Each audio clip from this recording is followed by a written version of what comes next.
जादुई तोता। एक छोटे से गांव में एक गरीब परिवार रहता था। उस परिवार में रामू और उसकी बीवी सीता उसके बेटे चिंटू के साथ रहते थे। उसी गांव में एक तोता भी रहता था। उसका नाम था रघु। वो किस्मत का धनी था। जहां भी जाता वहां किसी भी चीज की कमी नहीं पड़ती थी। एक दिन रघु उड़ते उड़ते उस गरीब परिवार के घर गया। रघु सोचता है, अरे वाह, लगता है यहाँ आज बहुत अच्छा खाना मिलेगा। मैं पेट भर के खाऊंगा। वो एक कटोरी में रखे अमरूद देखता है। अरे वाह, अमरूद, मुझे तो ये बहुत पसंद है। मैं तो इसे पेट भर के खाऊंगा। रघु तोता अमरूद खाने ही लगता है। तभी सीता रघु को अमरूद खाते देखती है तो गुस्सा हो जाती है और उसे वहां से भगा देती है। भाग यहाँ से, न जाने कहां से आ जाते हैं। मैं तो परेशान हो गई हूं इनसे। सीता के भगाने के बाद रघु चुपचाप से एक कोने में रहता है। धीरे धीरे उस परिवार की बरकत होने लगती है। एक दिन रामू और सीता खाना खाते वक्त बातें करते हैं। आजकल हमारी बहुत तरक्की हो रही है, काम भी अच्छा चल रहा है। रामू कहता है। इस पर सीता कहती है, सच कहा, भगवान हमेशा ऐसे ही हम पर मेहरबान रहे। बेटा चिंटू भी कहता है, पिताजी, मुझे खिलौना लेके दो ना, मेरे सभी दोस्तों के पास है। रामू कहता है, ठीक है, जरूर लाऊंगा। सीता कहती है, कितने खुश है सब, मेरे परिवार को किसी की नजर ना लगे। एक तरफ ऐसी बातें होती हैं तो दूसरी तरफ रसोई में रघु तोता भी अमरूद खाते रहता है। मजा आया, अमरूद खाया, मजा आया, अमरूद खाया, मजा आया।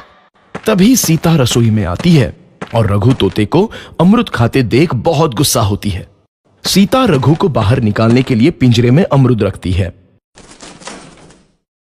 रघु जब अमरूद खाने लगता है तो पिंजरे का दरवाजा बंद हो जाता है और वो उसमें फंस जाता है। मुझे बाहर निकालो, मैं यहाँ फंस गया हूँ, मुझे बचाओ। अगले दिन सीता पिंजरा उठाकर बाहर दूर उस रघु को छोड़ देती है। रघु के जाते ही उनके घर आई बरकत धीरे धीरे कम हो जाती है। उन्हें बहुत घाटा होता है। सीता कहती है, ये क्या हो रहा है, अचानक इतना कैसे बदल गया? अभी तक तो सब कुछ अच्छा चल रहा था। रामू कहता है, लगता है भगवान हम पर रूठ गए हैं। चिंटू भी कहता है, लगता है अब मुझे खिलौने भी नहीं मिलेंगे। और वो रोने लगता है और बाहर चला जाता है। कुछ दिन बाद रघु तोता फिर से उस घर में आता है। वापस आया, मैं वापस आया, अब मैं जमकर अमरूद खाऊंगा। रघु सीधा रसोई घर में चला जाता है और अमरूद खाने लगता है।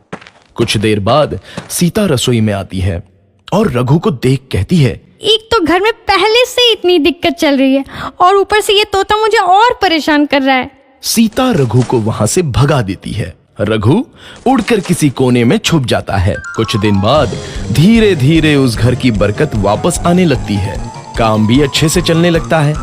एक रात जब रघु तोता अमरूद खाने जाता है तो पिंजरे में फंस जाता है।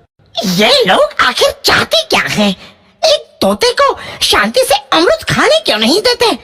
मैं कौन सा चोरी कर रहा हूँ? बस अमरूद ही तो खा रहा हूँ।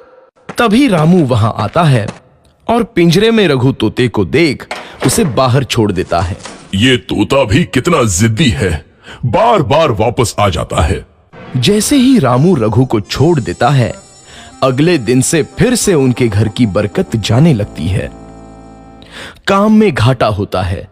किसी को समझ नहीं आ रहा था कि ऐसा क्यों हो रहा है। रघु तोता घर आता है तो अचानक बरकत आती है और जब रघु तोता को बाहर निकालते हैं तो बरकत चली जाती है। एक दिन सीता रघु तोते के घर आने और बाहर जाने की स्थिति पर नजर रखती है।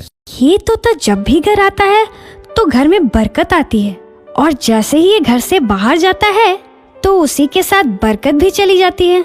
कहीं ये जादुई तोता तो नहीं है? अगली बार जब ये तोता घर आएगा तो मैं इसे कहीं नहीं जाने दूंगी। सीता रघु का बहुत इंतजार करती है लेकिन रघु तोता दोबारा उस घर में कभी नहीं आता।